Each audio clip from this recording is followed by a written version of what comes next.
You good to go? All right, we'll call this meeting order. If we could have everyone please stand for the Pledge of Allegiance.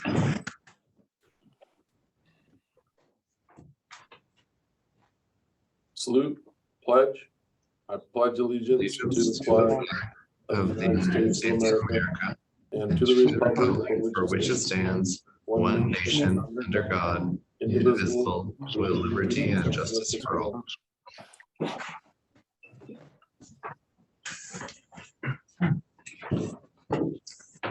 Thank you. If we could please get a roll call, please. Sure. Just before I do the roll call, just a quick housekeeping announcements. Good afternoon, everyone. This meeting is being recorded and streamed over the internet. For members of the public, we accept and encourage public comment and have provided options that are listed at the top of this meeting agenda. For our committee members, thank you for joining us today. Please mute your devices when you're not speaking and use the raise hand feature in Zoom should you wish to comment.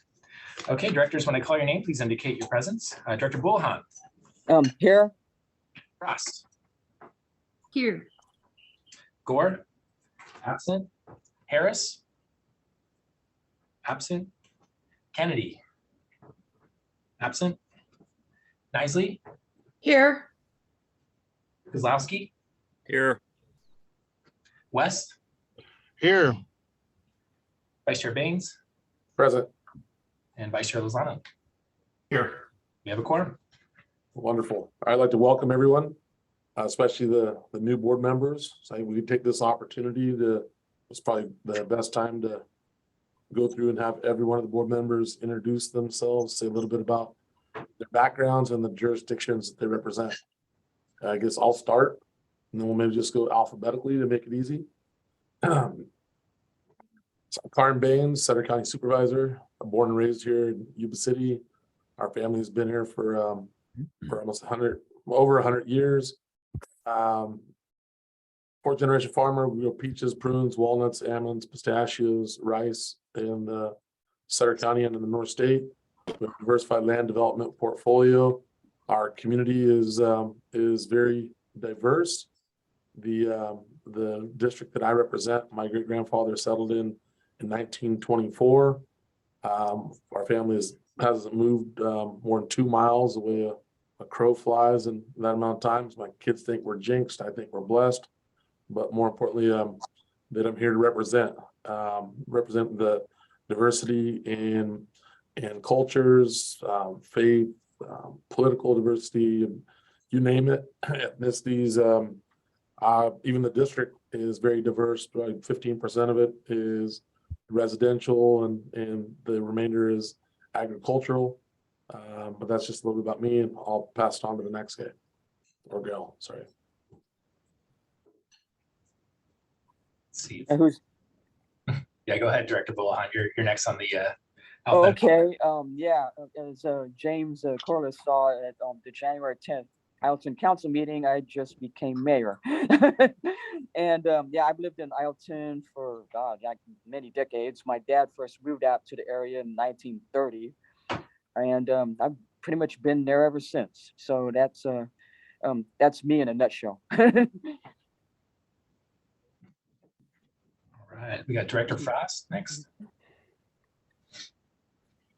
Good afternoon, everyone. My name is Sue Frost, and I'm from Citrus Heights. I represent District 4 for the Sacramento County Board of Supervisors. And I think that's probably enough. Is that enough? That's perfect. Thank you. Is Director Harris here yet? Oh. Yes. Director Harris, you want to go ahead and introduce yourself? I would be happy to. Yeah, my name is Sean Harris. I am here in Yuba City, born and raised in Yuba City. And I am currently in my third year of my second term on the city council. Something I never thought I would end up doing when I was younger, but here we are. Probably goes to say for a lot of people who never thought of themselves as a politician. But I retired in 2017 after 24 years working for the California Highway Patrol. I was the commander here in the Yuba Sutter area office after going all throughout the state as you promote up and whatnot. The highlight of which I think one of the things was I was the governor's bodyguard for a couple of years, and then I was the president of the security coalition for the Golden Gate Bridge then when I was the commander of the CHP down in Marin County. I have 3 kids. I have 4 well, actually, technically 4 kids. I have the one 13, he just turned 13 years old yesterday, my foster son, Cameron. He's been with me for a little over 3 years. And 3 kids. Brandon's in the Air Force out in Utah. Bethany is here raising her family, and Blake is still finding his way. And I also have 4 grandchildren, 2 of which are in Utah, 2 of which are here in Yuba City. Again, been on the council for a while and enjoying every minute of it. And I will honestly say, even though this is a friendly environment, that SACOG is one of my favorite places that I serve by virtue of my position on the council. So happy to be here and happy to meet the new faces and continue relationships with the old ones. Thank you. Perfect. All right, next on the list, we have Vice Chair Lozano. Welcome, everybody. Thanks for coming. Just wanted to introduce myself. My name is Rich Lozano. I'm a council member in the city of Galt. I'm on my first year of my second term. And prior to this, I was on the Cosumnes Community Service District Board of Directors for 8 years, which is our Fire Protection District and Parks and Recreation District for the city of Elk Grove. I am happily retired a year ago from law enforcement and education. And so now I'm just helping my wife with her business and putting a little bit more time into the council thing. So enjoying life. I have 2 grown daughters, one Alicia, who is a school counselor in an elementary school down in North Stockton and Lodi area. And then Courtney, who is who works at a high school in Elk Grove and is pursuing a teacher education, special education credential while coaching softball and working in special ed classrooms. So Courtney's also getting married in June, and so we've been planning the wedding, which is to say that I haven't really been planning. I've been just writing checks, and that's okay. I enjoy it. So welcome, everybody. Welcome to the new folks, and good to see some of the old faces back. Great. Director Kennedy. Good afternoon, Patrick Kennedy, Sacramento County Supervisor in my 3rd term, representing South Sacramento, the district that I was born and raised in, and raised my 4 now adult children and daughters, and also serve as the as far as relevant to this body, serve as chair of SACOG as well as chair of AQMD and regional transit as well. Thank you. Perfect. Director Nisley. Good afternoon. I was elected in 2020. I'm from the town of Loomis, and I grew up in Loomis, a small business owner, have a disc golf, 2 disc golf shops. I was the executive director at the Loomis Chamber for about 11 years. And then I got on a Save the Library kick and found out how decisions were made and said, hey, I can step up and I can help my community and serve them. And I'm currently the executive director of the Senior Life Center in Loomis. So happy to be here. Thank you. Perfect. Director Kozlowski. Hey everybody, Mike Kozlowski, City of Folsom. Also just starting my 2nd term on the city council here in Folsom. Kind of find myself here after having lived in Chicago and Houston and Austin and Detroit. But my wife and I and our family are sneaking up on 20 years in Folsom. So delighted to represent that community. And first time on the land use committee. I was previously on one of the other committees here at SACOG, and like Chair Kennedy, I also serve on RT and some other regional things, so I may see you around town. Thank you very much. Perfect. And last but not least today, we have the Director West. Good afternoon, everybody. I'm Rick West. I am currently serving as mayor for the city of Wheatland. I've been on the council for 14 years now, in my 3rd year of my 4th term. Absolutely love it, but I've lived in Wheatland for 21 years, best place I've ever lived. Raised a couple of kids there as well. I am a traveling salesman, I guess. That's why you see me in my truck. So I'm on the road today, but thank you, everybody, and welcome. Perfect. We are missing two directors today, Director Gore and Chair Bradford, and hopefully we'll hear from them the next go around. All right, back to you, and Vice Chair Baines. Okay, this time we have public communication. Is there any people wishing to address the committee on any items that are not on the agenda? If they are, they can do it this time. I'm seeing no public comment.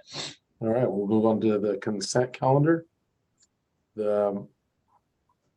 There's two items on the consent.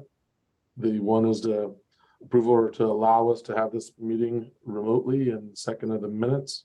So we have an opportunity to take a look at the minutes. Can we get a motion to approve the consent calendar? Move approval, Frost. Lozano seconds. It's been moved and seconded. Roll call vote, please. All right, directors, when I call your name, please indicate your vote. Director Bullhan, Aye. Frost, Aye. Gore, absent. Harris, Yes. Kennedy. Director Kennedy, if you can indicate your vote. Aye. Nicely. I wasn't present, so No worries. You can Okay. recuse yourself.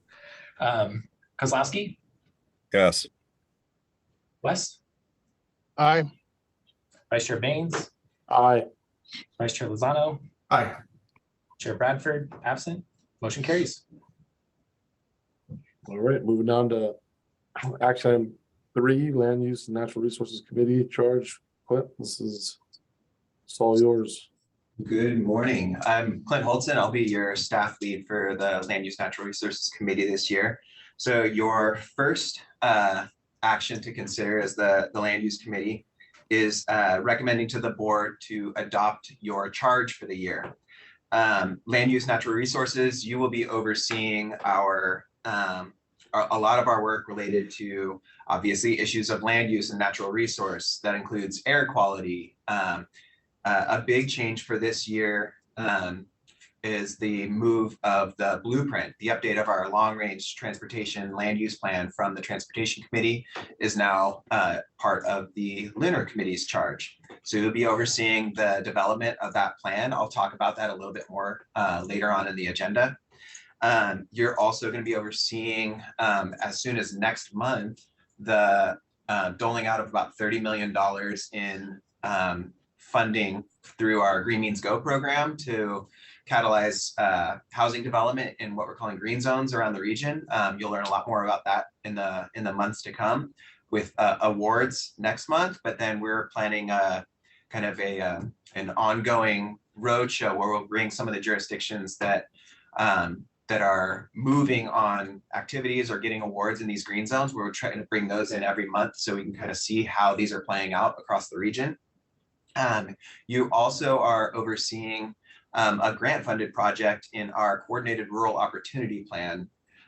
This is a plan where we're looking in our agricultural and natural resource lands for opportunities to invest in infrastructure and in people and in policies and programs that will keep and maintain those lands as viable agricultural lands and our natural resources. The main change to your charge, as I mentioned earlier, is the blueprint. One really important part of your charge that we added last year that continues this year is you oversee a lot of the kind of how our land use and our natural resource and now our blueprint policies and strategies will implement our racial equity action plan. So that is a continuation from last year, but a very important part of this committee's role. So with that, those are kind of the real big highlights of what you'll be seeing. In just the next couple of months, you'll be hearing a lot more about the blueprint. You'll be hearing some action starting today from Renee and the next item on some of your air quality responsibilities. And then Green Means Go starting next month. So it will be a very fast start to the year. So with that, what we're looking for is an action today to recommend this charge to the full SACOG board. I move to approve.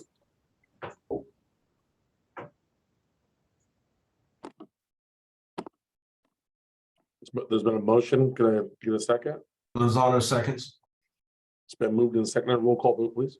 All right, directors, when I call your name, please indicate your vote. Director Bulahan, Aye. Frost, Aye. Gore, absent, Harris, Yes.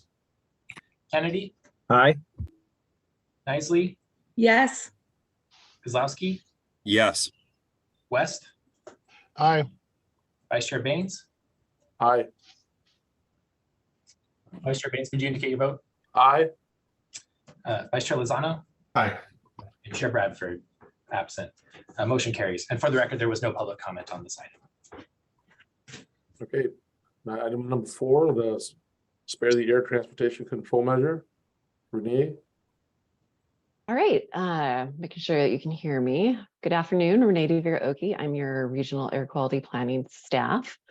So this is both an update on activities that are happening in our region on the ozone state implementation planning work, as well as an action item on what we're recommending today, which is an extension and continuation of the 6-county funding commitment for the regional Spare the Air program. So I'm joined here today by Sac Metro Air District staff members, David Yang, who's a program supervisor for the ozone work that's happening, as well as Jamie Arnaud, who is the Spare the Air program manager. So Sac Metro staff helped to coordinate the districts in developing the attainment plans, as well as managing the Spare the Air program. Just as a trivia or just general reminder, there's 5 air districts in the 6-county region. So we have El Dorado, Placer, Feather River, Yolo Solano, as well as Sac Metro, and many of you sit on those boards. General background, so currently the Sacramento region is designated by the Environmental Protection Agency as serious non-attainment for the 2015 8-hour ozone public health standard. In the coming months, EPA is going to be acting on a request from the regional air districts to redesignate us to a more critical classification of severe. For context, classifications really set the critical path timeline for meeting health standards. And then concurrent with this request, the 5 air districts are working together to develop a plan to demonstrate attainment for the ozone standard by the end of 2032. So while much of the work for attainment plans rests with air districts, as well as the California Air Resources Board, metropolitan planning organizations like us have a distinct role in the Clean Air Act in developing some of these things. So the air districts, in conjunction with us, are required to evaluate and consider any reasonably available control measures that can collectively advance attainment. Think of that critical path of 2032. We did speak about this at our October meeting, which I know was before the holidays. Kind of quick reminder, so SACOG looks at transportation control measures, or specifically strategies that can reduce motor vehicle trips, vehicle miles traveled, or as well as vehicle idling. Although we did not find any measures that met this RACM criteria, the state implementation plan for ozone, it can contain and it can continue measures that we know improve air quality. So SACOG staff, as well as in conjunction with our Sac Metro staff, are recommending the extension and continuation of the Spare the Air program as a transportation control measure. That's a measure that has been in place since 2008 within our documents. And this is really because it's such a long-standing program and provides many benefits to the region. The main component of the program is really encouraging people to reduce vehicle trips, reduce their commute times, take public transportation, spend less time in their cars on high ozone days. And really the general public's awareness of air quality issues is critically linked to this program since it has been in operation since 1995. To speak a little bit to what the program has done in more detail, I'm going to hand it over to Jamie Arnaud to kind of give us some of the highlights. So. Hi, everyone. I'm Jamie Arnaud. I am the supervisor in the communications office of the Sac Metro Air District. I'm just going to give you a little background on Spare the Air and a little information about the program. won't take up much of your time. I see Director Frost in this meeting and Director Kennedy. They sit on our board at the Sac Metro Air District. Director Kennedy is our new chair. So this may be a little bit of a review or refresher for them, but for everyone else, I hope you find this information helpful. You should have a one sheet in your committee packet. So if you want to refer to that at any time, please do. As Renee said, the Spare the Air program, it began in 1995. So it's been around a long time, and it's run and it's administered by the Sac Metro Air Districts on behalf of the air districts of the Sacramento region.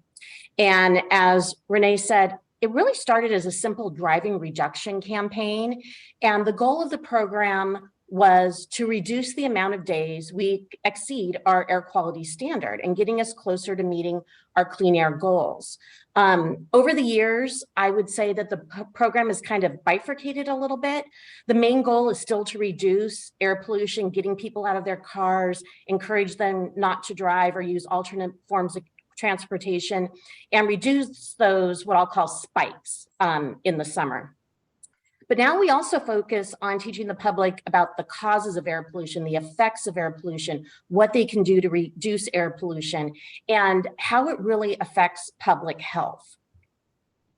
The Spare the Air program, internally, we kind of divided into two campaigns, if you will. And it probably seems to the public or to you that it's pretty seamless, but we have internally what we call the general campaign. And the general campaign provides general air quality information May through October. So the Spare the Air season, if you will, is May through October. And every campaign has a theme, and we usually change that theme every 3 or so years. Last year, coming out of COVID, we launched a new campaign. The campaign was called Me Plus We equals Community. And basically that was stressing that all the individual actions we take in our lives come together. We come together in our communities to make a much larger impact. So through the Spare the Air general campaign, we encourage the use of transit, zero emission or hydrogen vehicles, active transportation like walking and biking, teleworking, and other things like that. Our general campaign consists of a lot of elements. So you've probably seen in the summer our TV and radio commercials. We have electronic billboards on the side of the freeway. We have an online digital advertising presence. We have a very active Spare the Air social media page. And another thing that we focus on is what I would call Spare the Air retention and recruitment of partners. So that is throughout the region.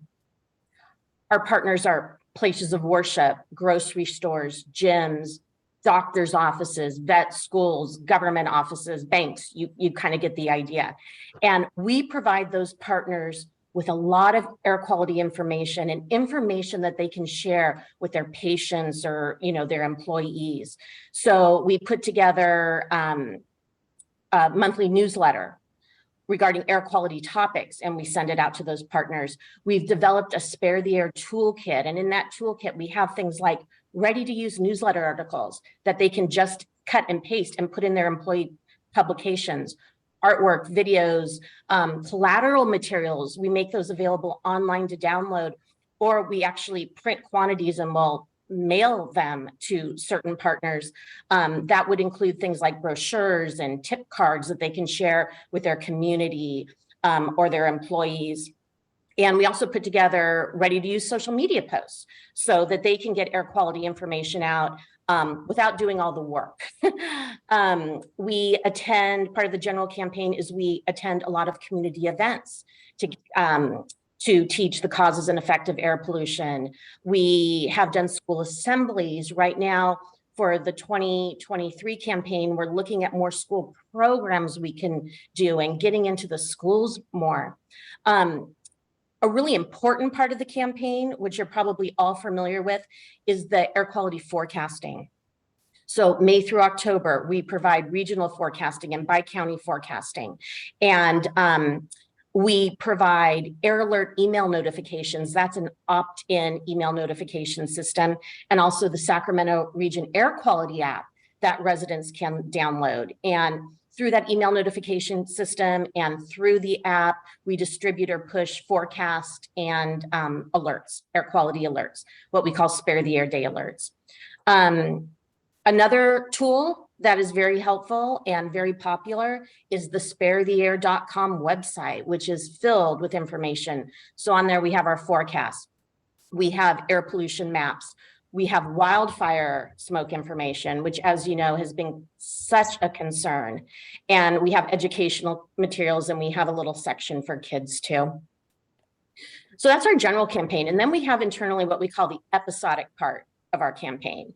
And that's the Spare the Air alert. So when air quality is forecast to meet or exceed a 126 on the AQI, which is kind of right in the middle of unhealthy for sensitive groups on the air quality index scale, we ask people to reduce driving on those days, to reduce air pollution, and really protect public health.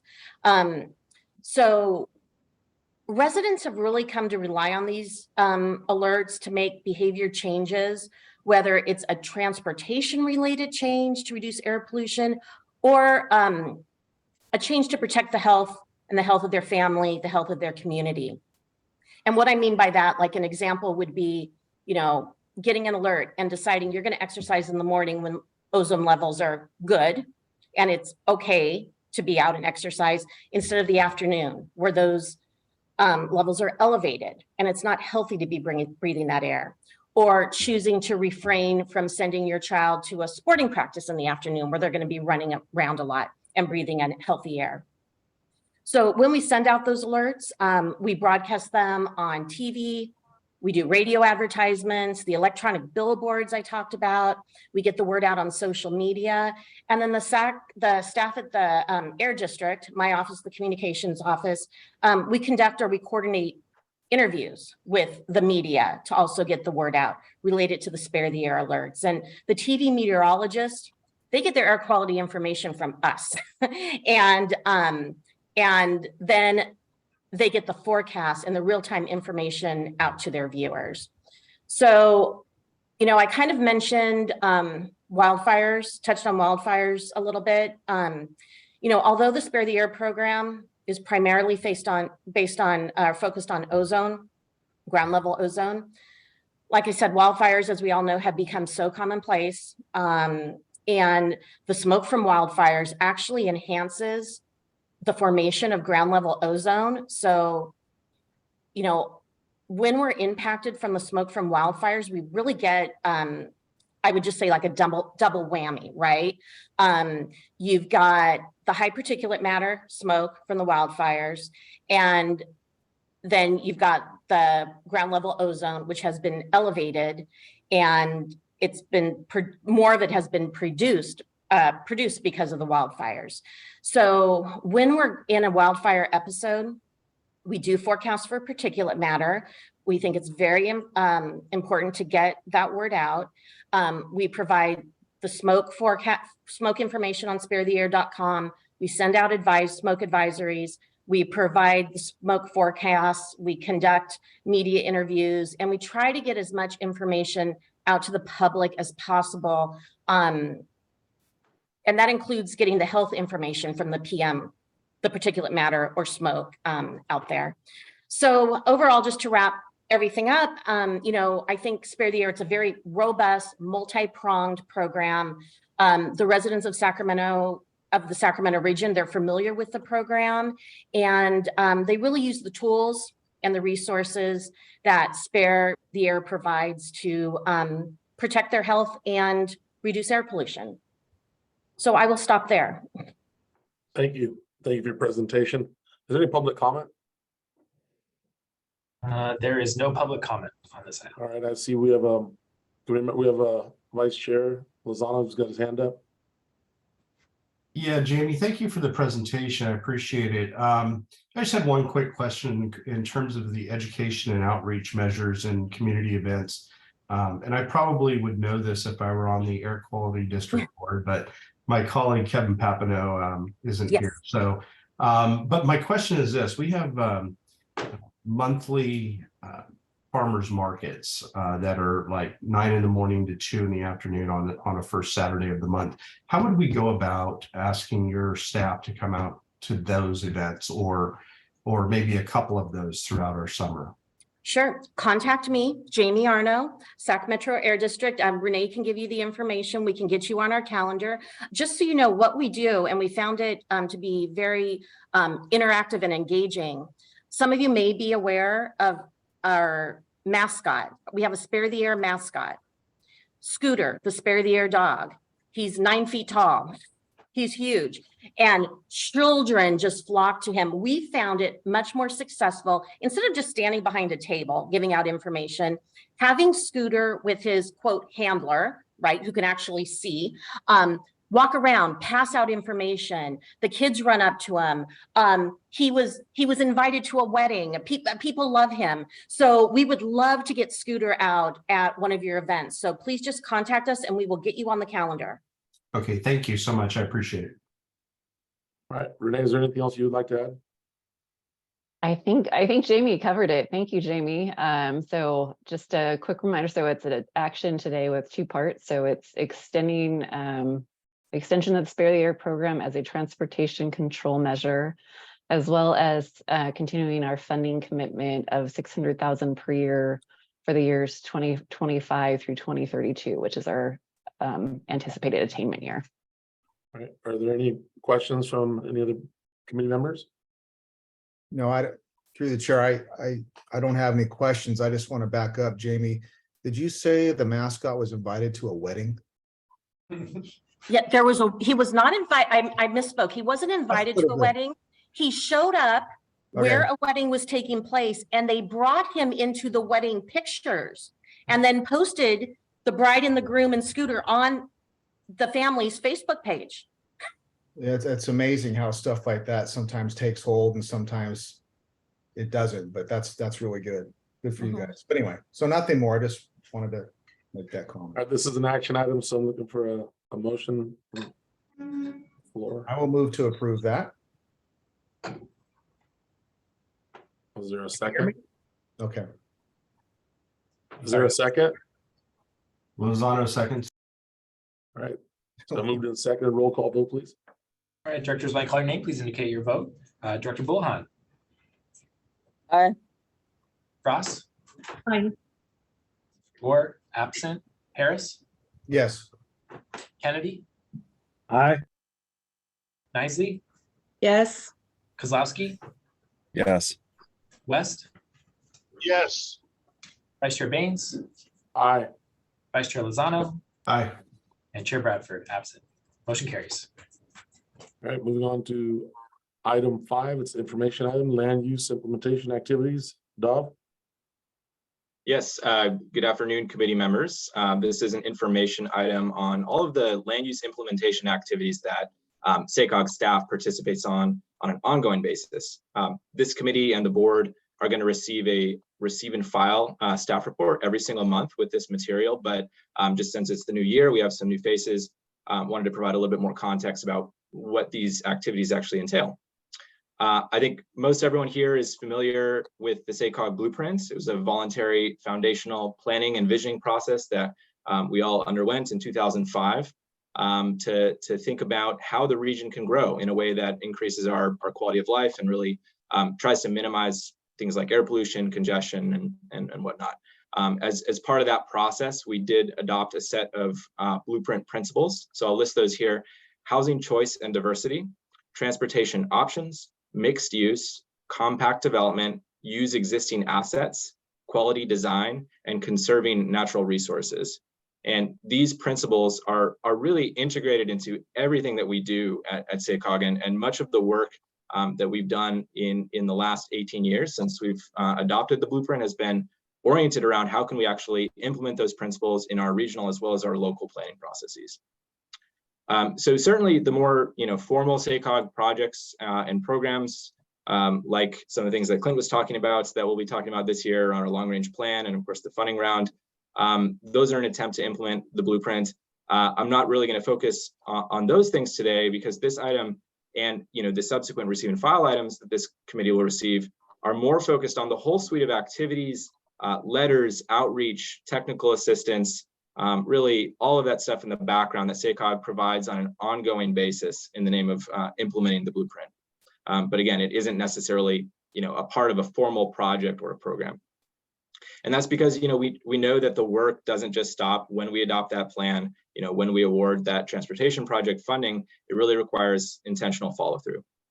So in the discussion analysis section of the staff report for this item, you're always going to see a bullet list of all the activities that we did over the previous month. This month, we have a couple months, right? January. So I'll start kind of at the top and work through. One of the most common things that you're going to see there is that SACOG provided one or more MTP SCS consistency letters for a particular housing project or a mixed use project.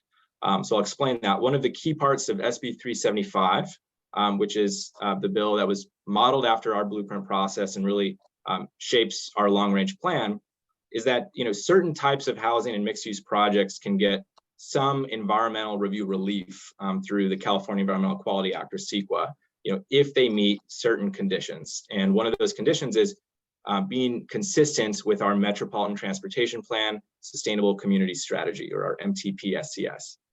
So we offer a service where if a project applicant or a city or a county wants to confirm whether a project is consistent with our plan, we have this formalized worksheet to evaluate that project, and then we will then provide a letter to the lead agency, be it the city or the county, that the project is indeed consistent with our plan. And we believe that we are one of the state leaders on using this CEQA streamlining because we do have that formalized process, and we have these letters every single month, really. But at the same time, we always are trying to advertise this to more of our member agencies, because we really do think it can be a big benefit, and we just want to make sure it's used. So as you can see in the staff report, in the last couple months, we provided 3 of these MTP SCS consistency letters. And then for projects that aren't seeking CEQA streamlining, but would still really benefit from SACOG engaging, we also provide what we call a blueprint review letter, where we actually evaluate a project or a plan or a general plan update even using the blueprint principles. An example of this in the last couple months was the College Park housing project in the city of Rockland, where we provided the city a couple of different blueprint review letters, as well as provided verbal testimony describing those letters at the city council meeting where the project was eventually approved.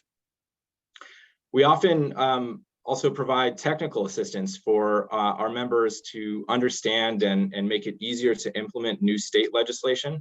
This has become more of a service in the last few years as lots of housing bills have passed, of course, in the last 4 or 5 years. So an example of that in the last couple months is that we created an explainer and an interactive map on our website to help with implementing a bill that passed last year called AB 2097, which removes some onerous parking requirements that are near transit. So that was one thing we did. We're also continuing our work with Green Means Go, which at its core is all about implementing the blueprint through incentivizing infill development. So we have, as Clint mentioned, some funding opportunities coming through that program, 3 categories of grants that are in various stages right now. But Green Means Go is also sort of an umbrella program. And so under that, we also we convened special districts and member agencies end of last year to kind of unpack some of the components of infill development, of costs and fees. So that was a really great conversation that happened in late November, I believe. We also organized and arranged technical advisory panels with the Urban Land Institute in Marysville, Yuba City, Folsom, and Sacramento County.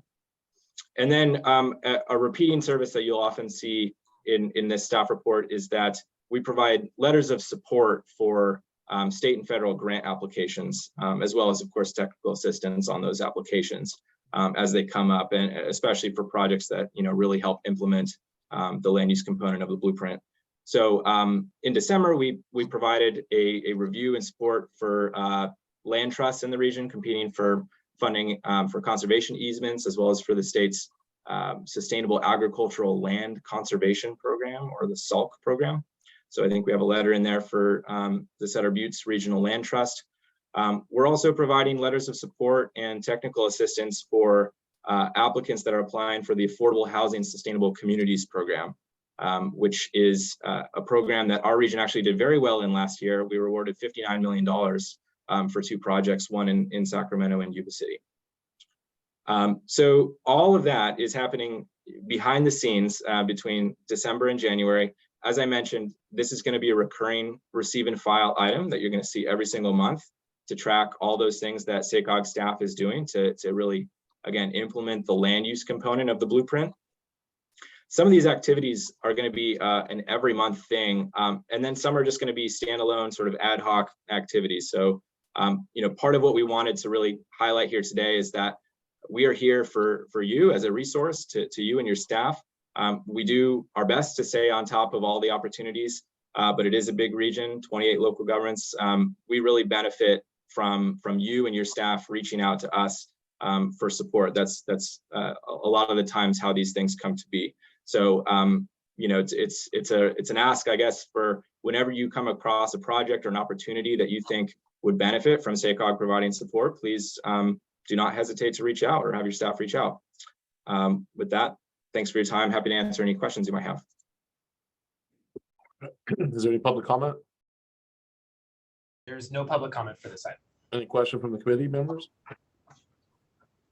All right, that was just for our information. So thank you. Vice Chair Beans.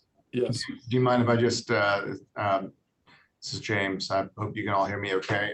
I just want to put especially because it's the first meeting of the year for the committee, and Dob said all this. I want to reemphasize for new committee members and new board members. We do a lot of work on land use. You have local land use authority. We are here to support your projects and plans that implement our long range plan. And we're very active in that way. So Dob just walked through a lot of things that just the last few months kind of mind-boggling that we have been doing and being engaged in. There are not a lot of councils of governments that actually show up at planning commissions and local governments to support projects, but we do that. So we're active and we're engaged. So I really do think that can be a helpful service. And also, as he said, I think some of your boards and commissions you sit on have receiving files that are somewhat technical, or this is a really robust one. So do look at your receiving file every month. You'll get that update from Dob. If this committee would like to get updates on that, so these implementation activities, I think that's the pleasure of the chair, the vice chair, the committee members, because I do think they're very interesting to understand. Many of you think of us as a transportation agency, but we are very involved in growth and housing and land use and economic development, as you will find, as you either already know or you'll find out this year. So I just want to put the finer point on that. Thank you. All right, we move on to item 6, which is also an information item, the 2025 blueprint update by Clint. Thank you. Just going to share my screen real quick. There we go. So I mentioned this when we were talking about the charter, that the Blueprint project, which is our long range plan for land use and transportation out to 2050. So for the next 2.5 to 3 decades is what we're looking at with this plan. And I want to give you a little bit of a heads up. I mentioned this is going to be the newly into the committee's charge this year. It's going to be a very busy year as we launch the blueprint. And for both some of the returning board members and the new board members, this is a new work plan. So we, at the very end of last year, we went to you all, to the board, and asked for your blessing to seek an extension of the schedule we're going to use to adopt this plan. We were planning on a spring of 2024 adoption, but there is a lot going into this plan. We really want to double down on our outreach and our engagement activities. We want to incorporate some other work that the agency is doing, including a $5 million raise grant that we received from the federal government. That's going to be a lot about mobility zones and outreach. and to effectively build that into our plan, as well as align the schedule of our plan better with our mega region partners in San Joaquin and in the Bay Area. We have historically had a lot of just time separation between those updates, which stifles our ability to have good conversations about mega regional travel and interregional travel. So by pushing this plan out to 2025, we are now on the schedule with the Bay Area. We're a lot closer to the schedule with San Joaquin, with the Central Valley, and will just allow us to do a much more holistic update. And just a little bit of, so for many of you, this is the first time you're seeing our new work plan that gets us all the way out to 2025. And a little bit of a really fantastic announcement, and I'll ask James to help me with this a little bit, is we now have a bill introduced that is giving us the blessing we need to extend this schedule. That's AB 350. It's being carried by Assembly Member Cecilia Aguilar Curry. So that, James, if you want to talk a little bit about, that process and what to look for in the coming months.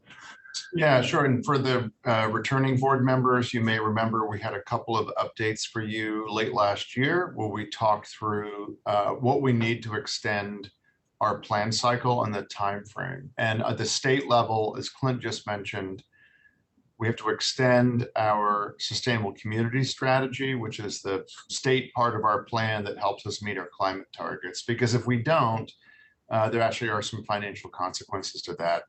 We had talked about sort of the risks inherent in that extension, and that we needed to run legislation. And frankly, we need all of your help to help support that legislation. And great news, we were hoping to get Assembly Member Aguilar Curry. She actually straddles both the Bay Area and the SACOG region in her district. She also was a former SACOG board member. She also chairs Assembly Local Government Committee. So we really wanted to carry this bill. The great news is she's agreed to carry it. So again, Assembly Bill 350. Obviously, you all, I'm sure, are aware of the legislative process. It has just been introduced. We have a long road ahead of us this calendar year. But the Mega Regional Working Group, another one of the board's working groups with MTC in the Bay Area and San Joaquin County, are also going to be taking up that bill. And we're going to try to get their delegations in the Bay Area and San Joaquin County to also support. But so very good news from a first step. It's still very early. And we can certainly give you all more of an update as we go. You'll probably be hearing from our Legislation External Affairs team in terms of our request and desire to get some support for that legislation. So thank you, Clint. Thank you, James. So while that bill is making its way through the process, we are going to be gung-ho on updating this plan and getting going on the work plan. So in your packet, you have a more kind of a detailed look out to 2025 of kind of all of the major work elements and milestones that will go into this update. Just as a quick look ahead to the coming months, the first half of this year is really going to be about two primary things: about engagement and about looking at different scenarios for future growth, an effort we're calling Pathways to 2050 that you'll see on the screen here.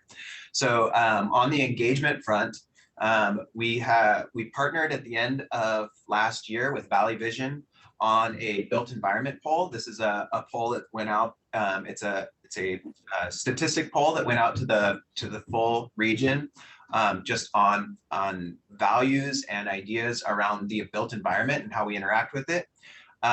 Coming up in March, we will begin our public workshops. We are committed to going to every single city, every single county, and meeting people where they're at. This could be farmers markets. It could be engagement events that you all have going for local projects. I'll talk a little bit more about that later, because we need your help in identifying locations and events that we can jump onto. We're also doing a series of focus groups, and we're doing those focus groups both in English and in Spanish. We're doing 3 of them: one on housing, equity, and public health, we're doing a focus group on perceptions of safety, and we're doing a focus group on ideas around transportation pricing. In addition to that, this was in James's executive director report that went out to all of you in June. I think we have a date now, June 16th, for a regional scale workshop where we'll be inviting electeds from all across the region, as well as members of the business community, the public, and others to come together around a regional scale workshop for the blueprint. While all that outreach is happening, we are undergoing an effort called Pathways to 2050, and I'll come back to the later. I'll come back to Pathways here in a moment. I'll just go through the last of the year. I'll talk about our scenario planning effort Pathways in just a moment. In the second half of the year, the information that we'll discuss over the next coming months into June, as well as all of that engagement, we will be coming back to you for discussions about how all of that adds up to your priorities for a framework for a preferred pathway to get this region to 2050. What is our ultimate vision for 2050? And then, so that's kind of the outlook for 2023. The first half is engagement and scenario testing. And the second half is kind of synthesizing and digesting all of that information to find out what we want this plan to be. Moving into 2024, I will come back and get into a lot more detail on the pathways and some of the work that led to that. Going into 2024, we will be working with you and your staff on finalizing the budget. This is a financially constrained plan, finalizing the budget, finalizing the transportation investments, all of our land use assumptions, doing another round of public and elected outreach. If we're doing outreach this year, it's really about the vision. And when we move into the kind of the second half of this plan update in 2024, it starts to be about how we implement that vision. What are the policies and the strategies and the actions we will need to implement that vision? And then we mentioned we are looking to adopt in 2025. So this plan, it includes an environmental impact report. It is quite an ordeal to develop and produce this plan. So 2025, we'll be landing on our final assumptions for the plan, our policy element for the plan. So that discusses all of the implementation strategies and actions that go into the implementation of the plan. And then we will adopt by the end of 2025 and then move right into plan implementation activities. And you heard about some of those from Dov earlier. So I want to back up really quick and talk a little bit about what has got us to this point. Early last year, the board adopted, as part of the blueprint, you also acted on this for the strategic plan for the agency, using a triple bottom line framework for outlining the discussions and the policies and the indicators for this plan. And that triple bottom line framework is really about advancing these co-equal goals around equity, around economy, and around environment. I might ask James to give you a little bit of insight into the bringing that triple bottom line into a lot of SACOG's work, from the blueprint to a lot of our other efforts around the agency.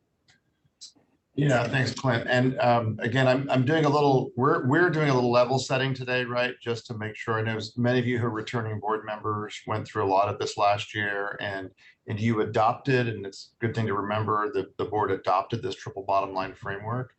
But also, as we even referenced a couple of weeks ago, the January board meeting, this is the triple bottom line framework that is now embedded in our strategic plan for an agency and has to sort of seep into our work.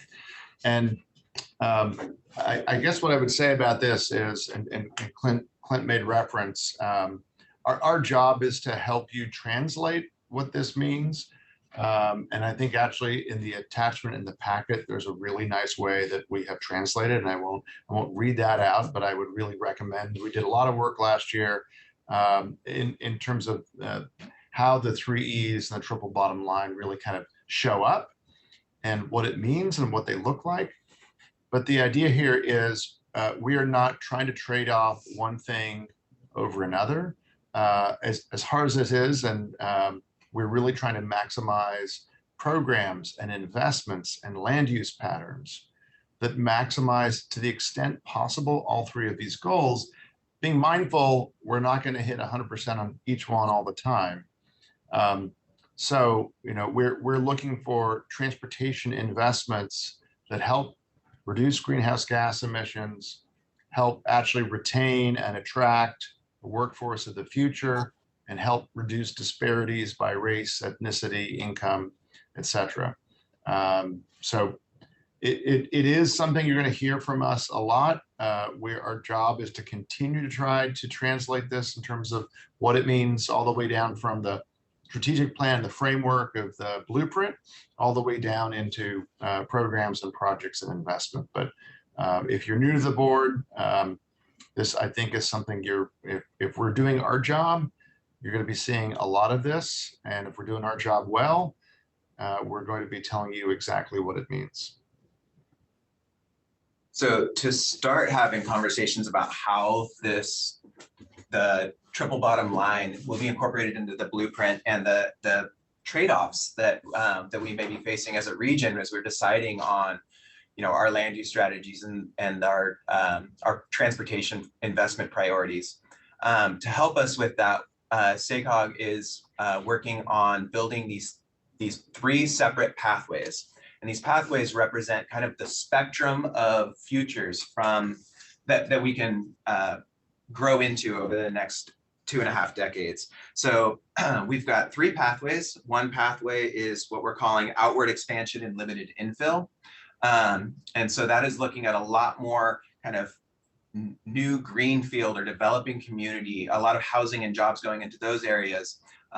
Looks a little bit like what we see today, but you know, a bit more of the extreme of kind of outward growth. And so when you if you see housing and jobs kind of moving to the outer edges of the region, what that means on the transportation side is that we'll see a lot more new or widened roads to accommodate that spread out growth. Our transit system ends up focusing more on coverage to try to serve a larger area than on frequency in some of the high frequency corridors or the high quality corridors that we have now. We're doing a kind of a middling pathway that most resembles the current plan. It's not exactly the current plan, but it's the closest one. And that one's a bit more of a balanced infill and phased expansion. So it does have quite a bit of infill. It's not out of line with what we have seen in this region, but some of the location and intensity of that infill is different. And then there is a balanced approach to phasing growth into developing communities. So you're not seeing kind of leapfrogging out into greenfields, but you're seeing a slow march of urbanized development into some of the developing communities. And then finally, a third pathway, and this next slide will illustrate these pretty well, is a very an intense, more of a focused infill and very limited expansion. So in the dark blue on this map, you'll see those are kind of our infill or our established communities. Every part of our region has infill opportunities. Those infill opportunities look different depending on the part of your region. It's not all downtowns. A lot of these are suburban infill opportunities or old commercial corridor opportunities. Some of it are things like in downtown Sacramento or in West Sacramento, where you might see more intense uses. But the intention of these is to show a wide spectrum of growth. And so starting next month, Dov, who you heard from earlier today, will come back and he'll start talking about the differences in land uses across these, the different land use assumptions and land use strategies, and what some of those implications are, how they might affect climate resilience in the region. How are we exposing new homes and existing homes to fire and flood risk? So we're going to focus next month a lot on the land use side. And then when we come back in April and in May, we'll dig in more on the transportation side and transportation indicators like congestion, like VMT, like greenhouse gas and air quality emissions. And then in June, we'll come back and talk a bit more about pricing, system pricing, different types of transportation demand management, about telework, We're also hoping that this is an active conversation with all of you. So starting today, but then also in every single month, what we would love to hear from this committee as well as the full board is what information is going to be the most valuable for you to hear as we're presenting you these pathways. And we're not going to be able to answer every question in every one of these presentations over the coming months. And so in each month, we'll be able to respond to some of what you had discussions about the prior month. In June, we want to reserve some of that space to really talk about the outreach, all of the outcomes that we've had from the outreach we're starting in March, as well as kind of synthesize all the discussions that we have with the board over March, April, and May. So that's what's coming to you on Pathways. Following Pathways, I mentioned early on, you will be taking the lessons learned from that, from your discussions, from the data that we bring to you, from some of the qualitative information we'll bring back to you from public workshops, from the built environment poll, taking all of that information and giving us direction on what your major priorities are for the final assumptions of the plan. And that was what we're calling the final pathway framework. And that will kind of wrap up your 2024. I mentioned the outreach and engagement. We still need help with this. In the executive director report, you would have seen a note from James. We are trying to get to every single city and every single county with these workshops. Hannah Shuden is our coordinator for our outreach for this plan. Her email address was in that executive director report. If you have groups that we should connect with, or of events, we heard about the farmers markets in Galt. If you've got any of those opportunities that you think might be worth chasing down or having SACOG show up with our workshop, we'll have surveys, we'll have information to share with the public. We could use your help in identifying some of those locations and groups to coordinate with. So with that, I want to make sure I reserve some time for any questions or comments from the committee. Any public comment? Any questions from the committee? All right, well, thank you. I'd like to just thank James and all the staff at SACOG for providing all the information and reports, and more importantly, for continuing to deliver, right? I mean, the information, and also keeping abreast of the opportunities that are out there in our region. So thank you for the report. We're going to move on to item 7, committee member reports. Robert? So this is an opportunity for you as directors to report out to what's happening in your jurisdictions, if it's pertinent to SACOG or not, anything that's happening that you feel like the committee should know. So it's your time, directors. I will say, Vice Chair Baines and directors, in the past, I know Chair Gore really wanted to kind of start this a little more recently, this kind of tradition, because, and I think in the transportation committee or the policy committee, we have a lot of stuff we throw at you. In some ways, the land use committee, we're just as interested, and I think you all are just as interested in terms of what's happening on these topics in your communities. In the last few years, a lot of it's been around housing. So you obviously can update and report on whatever you would like, but and make this your own. But we've had some good reports in the past on housing developments. There's actually, I think, some really interesting things that are coming around what's called designation of pro-housing communities by the state of California. We expect actually to hear a bit of news on additional communities, which is not just a nice little badge to put on yourself, but actually gives you more points in state competitive grant programs. I know in the past, board members have shared some interesting things about just development projects that are either successes or getting stuck and stalled. So if that just gives you any more help. Thank you. I don't think we have many houses coming up around our community. We do have a lot more potholes that have been popping up, that especially after, the rainstorms that we've had over the last couple of months. But I'll open it up to any committee member that has anything that they'd like to report. Through the chair, I will say that we've been talking with Habitat for Humanity and stuff on the home key projects in Yuba City for some lower income, to where it's we talk about low barrier. In reading the paperwork, it's almost no barrier to potentially some folks could possibly go right from the river bottoms to living in a brand new studio apartment, which of course has historically presented some challenges because of the adjustment factor. However, that's how hard they're working to try to get some people with a roof over their head. So we're really excited. It's going to be a couple hundred units. And there's also a senior housing project just up the road from that one that we're working on. So in addition to a lot of the houses in Yuba City that are, well, I can look out my window right here and I can see some going up across the street. So it's a lot of movement going on. Thank you, Mayor Harris. I look forward to seeing your guys' community meeting you have tonight as well, discussing that. Are you going to go there? I am. It's at the Moose Lodge, right? Yeah. Yeah. I'll be there. You got to make the sign when you come in the door, though. Okay.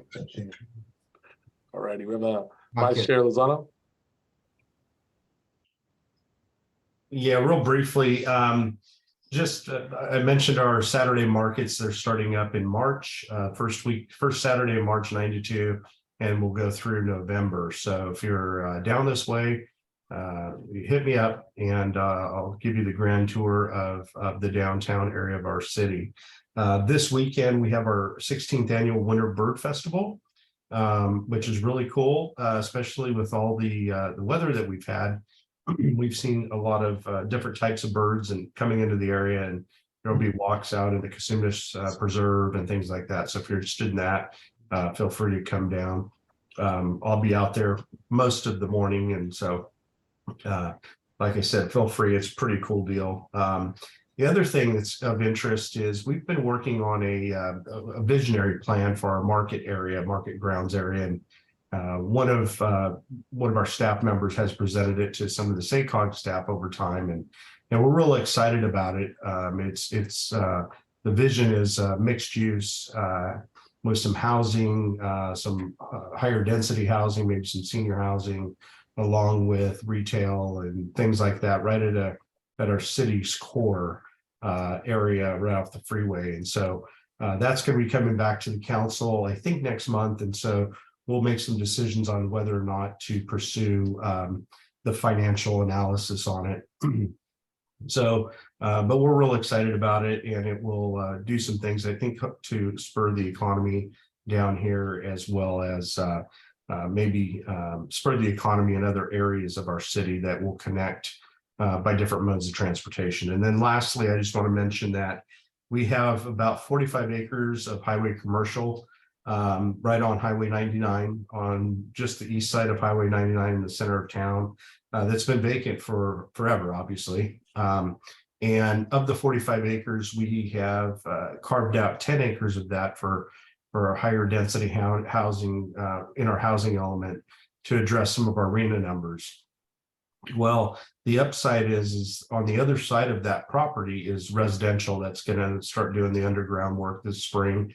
And then the highway commercial, the owner is really interested in getting that developed. And so we're working with the owner to develop a master plan of the area. So I'm hoping that in the next year or two, we'll start to see some significant movement on our last real, retail highway commercial bang that we can get for our area, but also that higher density housing next to it, and hoping that we can connect some transportation into that area. It's been real tough for young adults to move back to Galt because of the price of housing and the lack of inventory of smaller housing. So anyhow, I will leave it with that. I know there's probably lots of other people that need to talk, but just kind of keep us in your mind. If anything highway commercial that you know of, any businesses that may want to come down to Galt, send them our way. All right, thank you. Director Bullon. Yeah, hi. like, let's see, we discussed our housing element as far as low and medium income, like land availability around Ileton. I know we have that Village on the Delta project. There's still a lot of like vacant parcels that have yet to be built. And like, that's actually our infill project. That site used to be a cannery up until 1966. And on another note, my Vice Mayor Paul Steele is hosting the 24th Spam Festival at Peter's Steakhouse. That's from 10 to 4. And that's my report. You did say Spam Festival. I just want to make sure everybody heard that. Yeah. And Vice Chair Bates, we do have Director Haldeshelt in the member of the public with his hand raised. Would you like to allow to speak? All right, one moment. All right. It'll be very quick, and James kind of was reading my mind. City of Roseville was one of those folks that right before the holidays received the pro housing designation. Sure proud of that. And on the air quality front, we're busily putting together a fleet charging facility at our courtyard that'll handle 30 buses and 70 vehicles. So that'll help spare the air. And then later in February, about the middle of the month, we're supposed to get about a 360 unit, all affordable multifamily project that's been approved by our planning commission come to the council. So thank you for the opportunity. Wow. Very exciting. All right, any other committee members? Is there any other matters for the committee members? James, anything you'd like to end with, or? Yeah, maybe I'll just say it's always good to end with some good news. Some pretty big grant awards being announced this week. The first one at the federal level, there you go. Got the celebratory Sutter County dance happening there. But the Safe Streets for All grant, which is a federal grant out of the RAISE program, brand new program, first year out of the gate. And Yuba Sutter and Blue Zones was successful in pulling down that grant and getting an award, as was the city of West Sacramento. But we love West Sacramento, but I really want to give a shout out to Yuba Sutter and the effort that it took to put the application together. And just forgive me for focusing on Yuba Sutter for a second, right? But I think part of our job at SACOG is to get a region like Yuba Sutter on the radar of the state and now the federal administration. And this grant, in a very small way, I think begins to do that. So, and that's all about street safety, complete streets, reducing fatalities and crashes, focus on equity, a focus on disadvantaged populations, and an action plan for the two counties. So I think it's just fantastic. I was thrilled because it took a lot of work, I know, and a lot of coordination, a lot of your staff time to do that.